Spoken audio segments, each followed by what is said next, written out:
Hello friends, welcome all in the 13th part of chapter number 3 trigonometric functions from 11th science NCERT. આ સેશનની અંદર આપણે most important topic solution of trigonometric equations એટલે કે ત્રિકોણમિતીય વિધેયોના સમીકરણના ઉકેલ શોધવા માટેના થિયોરેટિકલ પોઈન્ટની ચર્ચા કરીશું અને સ્વાધ્યાયની શરૂઆત કરીશું. સો બહુ ઇમ્પોર્ટન્ટ સેશન છે, પૂરેપૂરું ધ્યાનથી સમજજો. રાઈટ, સો આજનું સેશન સ્ટાર્ટ કરીએ. ચલો, સો આજનો ટોપિક જે છે તે છે ત્રિકોણમિતીય સમીકરણનો ઉકેલ.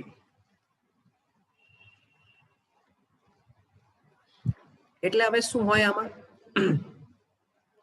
તો કે ધારો કે તમને કોઈ એમ પૂછે કે ભાઈ x સ્ક્વેર બરાબર 1 છે તો ઉકેલ શોધ, તો તમે ક્લિયર કહી દેવાના ને કે ભાઈ ચલો x બરાબર પ્લસ ઓર માઇનસ 1.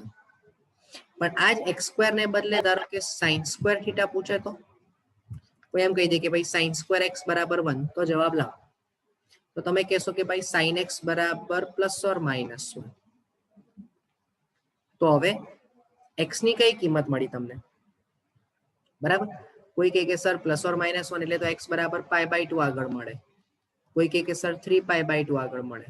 પણ જરૂરી છે કે π/2 ને 3π/2 આગળ જ મળે? કારણ કે તમને જો ધ્યાન હોય તો આપણે એવું ભણીને આવ્યા કે સાઇન નો પ્રદેશ તો r છે, કોસ નો પણ પ્રદેશ r છે, તો એવી તો તમને ઇન્ફાઇનાઇટ વેલ્યુઝ મળશે. તો આવા વ્યાપક ઉકેલ તમને મળે કે ભાઈ sin x બરાબર 1, તો વ્યાપક રીતે કઈ કઈ કિંમતો આગળ જવાબ 1 મળશે. બરાબર, તો અહીંયા આપણે ત્રણ બેઝિક sin, cos અને tan આ ત્રણ બેઝિક ફંક્શન્સના વ્યાપક ઉકેલ શોધીશું. સમજો, પછી આપણો ટોપિક ચાલુ થશે કે ભાઈ સમીકરણ સંહતિનો ઉકેલ કેવી રીતે આવે. પછી તો બહુ સિમ્પલ છે, સમજો. એટલે અહીંયા સૌથી પહેલો મુદ્દો આ સેશનનો કે y બરાબર sin x નો વ્યાપક ઉકેલ. પહેલો તો કે sin x નો વ્યાપક ઉકેલ. સમજો કે ભાઈ ધારો કે અહીંયા હું જે લખું પહેલા તે સમજી લો કે ધારો કે sin x બરાબર કોઈ કિંમત a આપેલી છે. હવે આ એ કિંમત કોઈ બી હોઈ શકે, પછી આપણે એક્ઝામ્પલ થી પણ સમજીએ. સમજો, sin x બરાબર a આપી છે, તો sin x બરાબર a બરાબર sin આલ્ફા, જે આલ્ફા બિલોંગ્સ ટુ -π/2 થી π/2. તમે એવો એક આલ્ફા એઝ્યુમ કરો છો જે sin x બરાબર a બરાબર થાય છે, કે જ્યાં આલ્ફા જે છે એની કિંમત તમારી -π/2 થી π/2 ની વચ્ચે છે. સમજો, હવે -π/2 થી π/2 એટલે પહેલું ચરણ તમને એવું ખબર પડવી જોઈએ કે જો આ -π/2 હોય અને અહીંયા +π/2 હોય, તો -π/2 થી π/2 એટલે કયું ચરણ આવશે ભાઈ? પહેલું ચરણ અને ચોથું ચરણ હશે. બરાબર છે. તો જો કોઈ sin x બરાબર a કિંમત માટે તમને sin x બરાબર a બરાબર sin આલ્ફા મળે છે, તો વ્યાપક ઉકેલ થઈ ગયો k પાઈ +-1/k ઇન્ટુ આલ્ફા, જ્યાં k belongs to z. That's it. હવે સમજીએ કે સર તું જે લખે છે એ અમને સમજાવો, કઈ બહુ ખ્યાલ નહીં આવ્યો. બહુ ધ્યાનથી સમજજે. ધારો કે હું એમ કહું, ફોર એક્ઝામ્પલ હું એમ કહું કે ભાઈ sin x બરાબર 1/2 છે. ચાલો, તો હવે તને એવું ખબર પડે કે આ જે sin x છે એ 1/2 એટલે કયું ચરણ હશે? તારે એવો આલ્ફા લેવાનો કે જે ચોથા ને પહેલા ચરણમાં હશે. તને એવું ખબર જ છે કે ચોથા ચરણમાં sin ઋણ હશે અને પહેલા ચરણમાં sin ધન હશે. તો તું મને એમ કે પહેલા ચરણમાં sin x નો જવાબ હાફ કઈ જગ્યાએ? તો કે સર લે અહીંયા મને મળ્યો કંઈક આ જવાબ જે છે એ મને અહીંયા મળે કે જ્યાં π/6 હોય. ચાલ, વાત સાચી તારી. પણ હવે હું તને એમ પૂછું કે તારો જવાબ ખાલી હાફ આગળ એટલે કે π/6 એ એક જ જગ્યાએ તને હાફ જવાબ આપશે? તો તને વિચાર આવે કે ના એવું નથી સર. કેમ નથી? કારણ કે તને એવું ખબર છે કે ભાઈ બીજા ચરણમાં પણ મારો સાઈન નો તો જવાબ ધન જ મળે છે. યાદ કરો તમે. તો સર બીજા ચરણમાં એ જ ખૂણો પાઈ માઇનસ હશે. હા સાચું. પછી સર તું આખું એક રોટેશન ફર, તું અહીંયા આવ્યો, અહીંયા તું બોલ્યો 2π, તો 2π પ્લસ કરીને બી તને પાછો સેમ જ આન્સર મળે કે નહીં? હા, પછી તું પાછું ફર એટલે અહીંયા હશે, તો તું અહીંયા બોલ્યો 3π, તો સર 3π માઇનસ પછી પણ π/6 આવે છે. હા સાચી વાત. તું પાછું પરિભ્રમણ ફર એટલે તું બોલ્યો 4π, તો ભાઈ સર 4π પછી પણ π/6 મળે છે. આગળ ગયો એટલે અહીંયા બોલ્યો હું 5π, તો 5π માઇનસ પણ મને π/6 મળે છે. Okay fine. તો પણ આ બધાને વ્યાપક રીતે મારે લખવા હોય તો કેવી રીતે લખાય? તો પહેલા ભાઈ તારે એક જનરલ વેલ્યુ લેવી પડે ને. તો એક ચોક્કસ કિંમત તરીકે તે લીધી sin π/6, જે કયા અંતરાલમાં હશે? -π/2 થી π/2 ના અંતરાલમાં જ હશે. અને હવે તું લખ કે x બરાબર kπ પ્લસ -1 k ઇન્ટુ π/6. ચાલ તારા હિસાબે k બિલોંગ્સ ટુ z છે ને, તો મૂકતો જ એટલે તને બધી જ કિંમતો, આ જેટલી પણ કિંમતો તે ચર્ચા કરીને સાહેબ, એ બધી કિંમતો મળશે. મૂકતો જા. ચાલ ધારો કે k બરાબર 0 લે, તો તે k બરાબર 0 લીધું એટલે આવડી ગયું. -1 ની 0 ઘાત એટલે 1, તો બોલ π/6 મળી ગયું ભાઈ તને. હવે તો કે સર તું 1 લે, ચાલ 1 મૂક, તો k બરાબર 1 એટલે π, -1 ની 1 ઘાત એટલે માઇનસ, તો π માઇનસ π/6 જો દેખાય તને. પછી k બરાબર 2 લે, તો સર 2π પ્લસ કરીને -1 નો સ્ક્વેર એટલે પ્લસ જ થાય, તો 2π પ્લસ, તો જોઈ લે આ પણ તને મળી ગયું. હજુ એક વાત ચેક કરી લે. ધારો કે 3 લે, તો મૂક 3, તો 3π -1 ની 3 ઘાત એટલે માઇનસ, તો 3π માઇનસ π/6 એટલે તને આ પણ કિંમત મળી ગઈ. ભાઈ વાર્તા ખબર પડે? હા, સાઈન નો ગ્રાફ વિચાર. તો સર સાઈન નો ગ્રાફ તો આમ જયા જ કરે. તો ભાઈ આ જો 1/2 હોય તો 1/2 ની બી લાઈન જયા જ કરે. તો બોલો આ પહેલો છેદબિંદુ, બીજું છેદબિંદુ, ત્રીજું છેદબિંદુ, ચોથું છેદબિંદુ, પાંચમું છેદબિંદુ, છઠ્ઠું છેદબિંદુ, બોલો ઇન્ફાઇનાઇટ ઉકેલ મળે કે નહીં? તો એ બધા ઉકેલને વ્યાપક રીતે લખવા માટે આપણે આ એક જસ્ટિફાઈ કર્યું. શું? તો કે ભાઈ kπ plus -1 k into alpha. તો હવે સવાલ, ધારો કે સર માઇનસમાં આવતે તો શું કરતે? તો ભાઈ કઈ વાંધો નહીં, તો તું માઇનસમાં વિચારી લે. ચાલ તારી કન્વીનિયન્સી માટે હું માઇનસમાં બી લખી દઉં. ચલો અહીંયા લખેલું છે ને આપણે એઝ ઇટ ઇઝ જ રાખીએ. બરાબર, ચાલ તું માઇનસ વિશે વિચાર, બહુ ધ્યાનથી સમજજે. હા,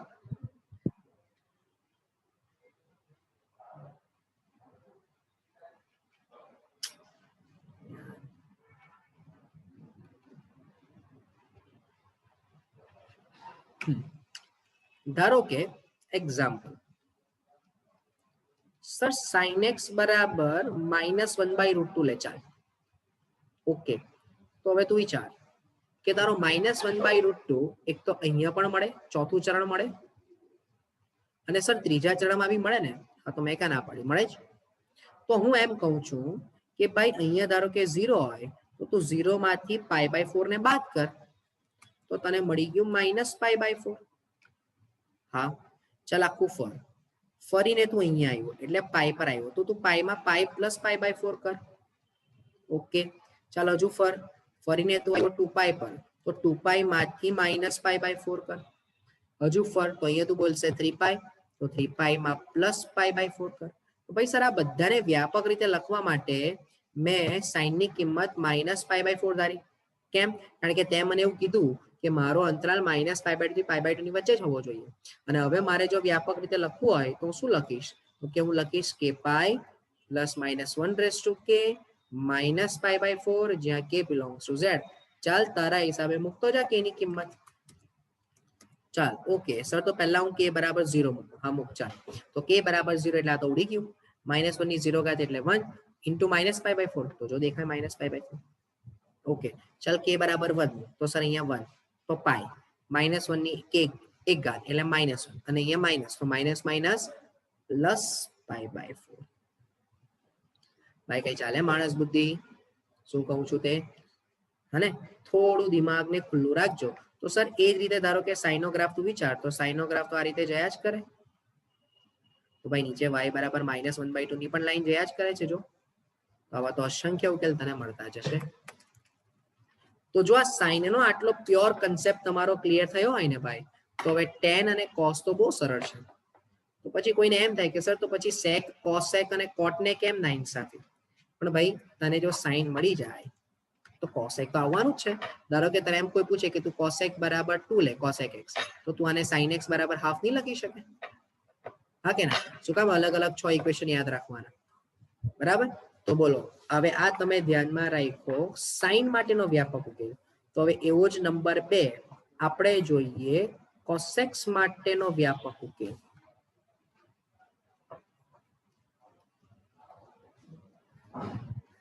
તો સમજો ભાઈ કે જો કોઈ કોસેક્સ બરાબર a હોય તથા આલ્ફા બિલોંગ્સ ટુ 0 થી પાઈ. અચ્છા શરત બદલાય. હા ઓકે. તો માટે cos x બરાબર a બરાબર cos આલ્ફા હોય તો આલ્ફા બરાબર 2k pi plus or minus x બરાબર 2k pi plus or minus alpha, જ્યાં k બિલોંગ્સ ટુ z. બસ આટલું જ? બસ આટલું જ. વિચારી લે. તારે ચેક કરવું હોય તો તું કિંમત મૂકીને ચેક કરી શકે છે. જેમ કે તો કે ભાઈ એક્ઝામ્પલ લઈ લે. ચાલ એક્ઝામ્પલ લઈ લે. ધારો કે હું તને કહું છું કે cos x બરાબર પાઈ 1/2. ઓકે સર તો cos x નો જવાબ પહેલા ને ચોથા ચરણમાં દંડ મળે. હા મળે. ચાલ તો પહેલા ચરણમાં તું મળે તો તું કહેશે π/3. ઓકે તો એવું જ નીચે તને મળશે -π/3. પછી આખું પરિભ્રમણ ફરી લે તો તું 2π પર આવ્યું તો અહીંયા તને મળશે 2π + π/3. નીચે મળશે તને 2π - π/3. પછી આખું પાછું પરિભ્રમણ ફર એટલે તને મળશે 4π + π/3. નીચે જશે તો મળશે 4π - π/3. ચાલે? તો તું ચેક કર 2π 4π 6π 8π આ બધાને વ્યાપક રીતે લખવું હોય તો તું શું લખી શકે? 2k પાઈ લખી શકે કે નહીં? અને એમાં પછી પ્લસ ઓર માઇનસ કરતો જા એટલે તને કિંમત મળતી જશે. તો આને મારે લખવું હોય તો શું લખાય? તો કે cos π/3. તો માટે x બરાબર 2k pi plus or minus π/3, જ્યાં k બિલોંગ્સ ટુ z. અમારો જવાબ. તારે ક્રોસ વેરીફાઈ કરવું હોય તો તું કરી શકે છે. તો બોલો હવે એવું જ માઇનસ માટે પણ ખ્યાલ આવે કે નહીં આવે? પણ ખાસ જ્યારે માઇનસ આવે છે તો ચરણ બીજું હશે. બરાબર? એટલે બીજા ચરણમાં તમારે એ કિંમત લેવી પડે. ઓકે બીજો એક્ઝામ્પલ લે. ધારો કે ઋણ કિંમતની વાત કરીએ. ચાલો તો કોઈ કહે કે સર cos x બરાબર -√3/2. તો હવે તું એ ચેક કર કે cos x બરાબર -√3/2 તો 0 થી લઈને પાઈમાં અહીંયા કશે ઋણ જવાબ મળે તો અહીંયા તને જવાબ મળશે 5π/6. હવે આ તો તમને ક્લિયર હોવું જોઈએ ભાઈ. હા આના વગર આગળ કામ નહીં ચાલશે. બરાબર? તો ધારો કે 5π/6 મળ્યું. ચાલો ઓકે આખું ફરી જા તો અહીંયા પણ આવશે ભાઈ.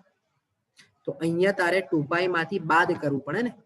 તો જેટલું તું 0 માં 5π/6 ઉમેરે છે એટલું તું 0 માંથી 5π/6 બાદ કર.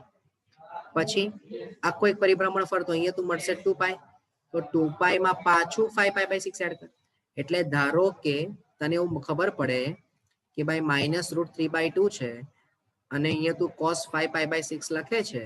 તો હવે x બરાબર 2k pi plus or minus 5π/6. હવે તું આમાં k ની કિંમત 0 થી મૂકતો જ. ચાલ ચેક કર. ધારો કે તે k બરાબર 0 મૂક્યું તો 0 મૂકવાથી +5π/6 તો અહીંયા મળશે અને -5π/6 તો અહીંયાથી રિવર્સમાં આવો એટલે અહીંયા મળે તમને. ને તમને ખબર જ છે કે બીજા ને ત્રીજા બંને ચરણમાં cos ઋણ. પછી ધારો કે તું k બરાબર 1 તો તને મળ્યું 2π. તો 2π અહીંયા હોય 2π પ્લસ 2π માઇનસ. પછી k બરાબર 2 મૂક તો 4π. તો 4π પ્લસ 4π માઇનસ. પછી તો કે તું k બરાબર 3 મૂક તો 6π. તો 6π પ્લસ 6π માઇનસ. સમજમાં આવે ભાઈ? તો આ ગ્રેજ્યુઅલી તમને બધી જ કિંમતો મળતી જશે. ઓકે સો હોપફુલી આ સેકન્ડ એક્ઝામ્પલ પણ સમજમાં આવ્યું હોય. ચાલો તો હવે આપણે વાત કરીએ tan વિધેયની. એટલે કે tan x નો વ્યાપક ઉકેલ. આ તો બહુ સરળ છે ભાઈ. કે tan બહુ સારું વિધેય છે. સમજો tan અને sin ઓલવેઝ સાથે સાથે ચાલતા હોય. આવું યાદ રાખવાનું. સમજો તો અહીંયા તો કે ધારો કે tan x બરાબર a માટે alpha belongs to -π/2 થી π/2 હોય મળે કે જેથી tan x બરાબર a બરાબર tan alpha તો x બરાબર k pi પ્લસ alpha જ્યાં k belongs to z. That's it. આટલો જ મારો ઉકેલ થઈ ગયો. કોનો ઉકેલ? તો કે ભાઈ આ થઈ ગયો મારો વ્યાપક ઉકેલ. That's it. સર કેમ હવે આવું k pi પ્લસ જ લખ્યું છે? ભાઈ તો હવે આમાં હું એક જ એક્ઝામ્પલ આપીને બહુ સિમ્પલ એમાં એક્સપ્લેન કરી દઉં. કોઈ કે સર tan x બરાબર 1/√3. તો હવે તને એવું ખબર પડવી જોઈએ કે tan નો જવાબ પહેલા ચરણ અને ત્રીજા ચરણમાં ધન. તો ભાઈ ધારો કે કોઈ એમ કે મારે -π/2 થી π/2 એટલે અહીંયા -π/2 અહીંયા π/2 બોલ તો -π/2 થી π/2 એટલે કે ચોથા ચરણ ને પહેલા ચરણમાં tan નો જવાબ ધન એટલે પહેલા ચરણમાં લેશે. પહેલા ચરણમાં π/3 1/√3 એટલે π/6 તો 0 માં π/6 ઉમેર અથવા π માં π/6 ઉમેર અથવા ફરીને આવતો 2π પ્લસ 3π પ્લસ 4π પ્લસ 5π પ્લસ બોલ ચાલે કે નહીં ચાલે? એટલે મારે તો માત્ર ને માત્ર શું કરવાનું? tan π/6 કરવાનું. એટલે વ્યાપક રીતે મને શું મળી ગયું? k pi પ્લસ π/6 જ્યાં k belongs to z. That's it. આ મારો વ્યાપક ઉકેલ થઈ જશે.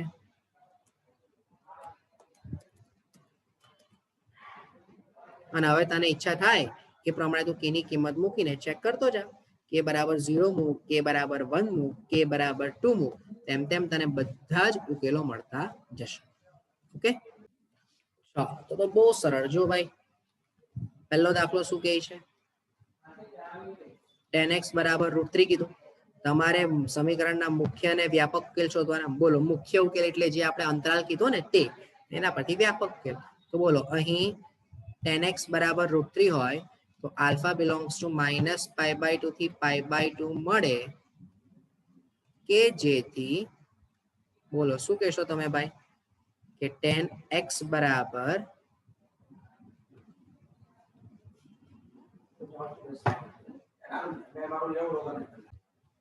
tan x બરાબર √3 તો બોલો alpha belongs to શું થઈ જશે? -π/2 થી π/2 એટલે કયો એંગલ આવ્યો ભાઈ? π/6 આવી ગયો. તો અહીં આ જે π/6 છે એ મુખ્ય ઉકેલ કહેવાય. મુખ્ય ઉકેલ આલ્ફા બરાબર π/6 તથા વ્યાપક ઉકેલ શું હશે ભાઈ? તો કે વ્યાપક ઉકેલ x બરાબર k pi પ્લસ π/6 જ્યાં સોરી π/3. હા ભાઈ મિસ્ટેક થઈ ગઈ. π/3 60 ડિગ્રી નો આન્સર 1/√3 થશે. π/3 જ્યાં k belongs to z.